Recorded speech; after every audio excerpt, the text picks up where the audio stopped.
النهاردة هتكلم معاكم في موضوع مهم جدا وهو الخوف. في ناس كتير جدا بتخاف وانا واحدة منهم. في خوف طبيعي وفي خوف مش طبيعي، يعني مثلا انك تخاف من الامتحان، النتيجة، انترفيو، ده طبيعي، طبيعة اي انسان لازم يخاف.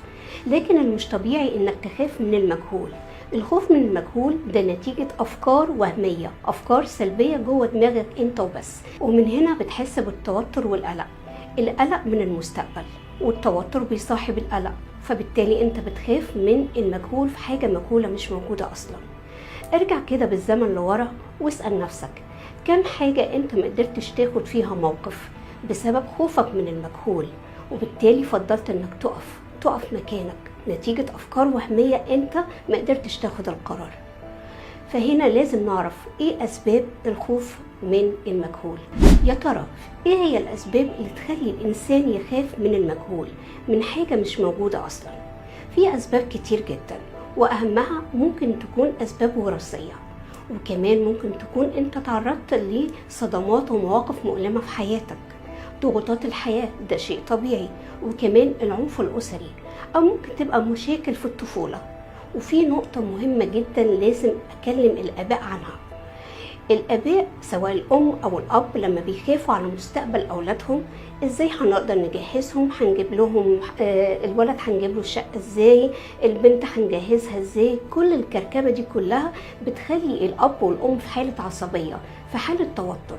فالعصبية والتوتر ده بينعكس على الأطفال، فبالتالي الطفل لغاية ما يكبر بيبتدي بيخاف من بكرة نتيجة كل الأحداث اللي موجودة في البيت. وفي كمان نقطة مهمة جدا، ممكن تكون اتعرضت للاغتصاب الجنسي، وطبعا التهديد في حياتك ممكن يخليك تخاف من المجهول. طيب مين هم أكتر ناس بيخافوا من المجهول؟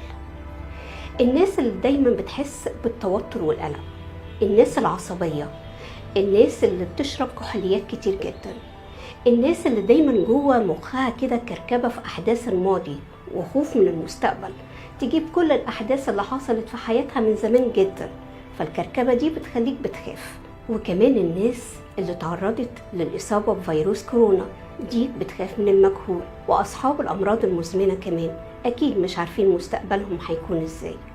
طيب أنت لما تيجي تخاف من حاجة مجهولة، حاجة وهمية، ده بيأثر عليك في إيه؟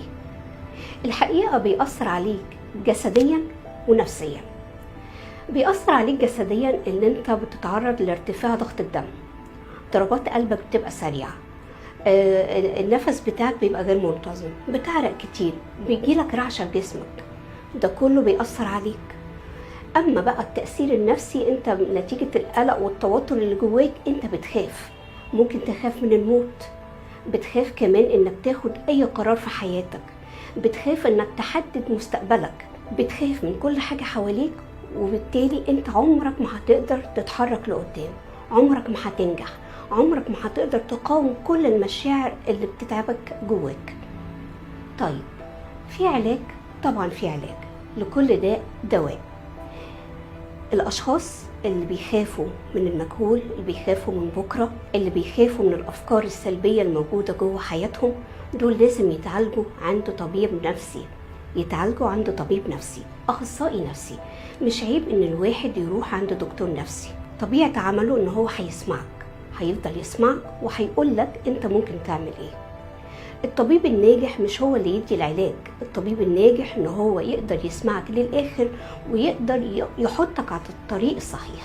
وفي حاجة مهمة جدا جدا انت لازم تعملها، بلاش تقرأ اي اخبار تتعبك نفسيا، بلاش تقرأ اخبار الحوادث، بلاش تقول التوقعات هتكون ايه، بلاش تفكر في كل الكركبة، ده فلان حصل له، ده انا خايف وكده. في حاجة مهمة انت مش واخد بالك منها، والنقطة دي بتوقف حياتك. هديلك مثال، انت مثلا لما تحب تعمل مشروع بتحط رأس مال وبتفكر في المكان وانت هتعمل ايه، فانت هتفكر هل رأس المال ده مناسب، طب المكان هينفع، طب انا هقدر. ومن هنا في افكار كتير جدا بتجيلك جواك، فبتخليك بتقف على بلاطه من الاخر كده. اسوأ حاجة في حياة اي بني ادم ان يكون شخص هو اللي بيسوق له طريق حياته. ولازم تعرف اللي قلبه ضعيف رزقه ضعيف، دايما هيعيش حياته في توتر وقلق وخوف من المستقبل. هيستنى اي حد يبتدي الخطوة عشان يبتدي وراه. اسأل نفسك سؤال: انت في حياتك عاوز تكون مجرد كومبارس، ولا انت تمسك عصاية الكنترول وانت اللي تتحكم في الحياة وانت اللي تساعد نفسك بنفسك؟ خد قرارك وادي لنفسك حافز قوي. انت اللي تقدر تدي لنفسك القوة وتدعم نفسك. شوف نفسك انت عاجبك حالك كده ولا لا. ابتدي الخطوة وقول هيحصل ايه اصعب من اللي انا شفته. ادي لنفسك الدعم.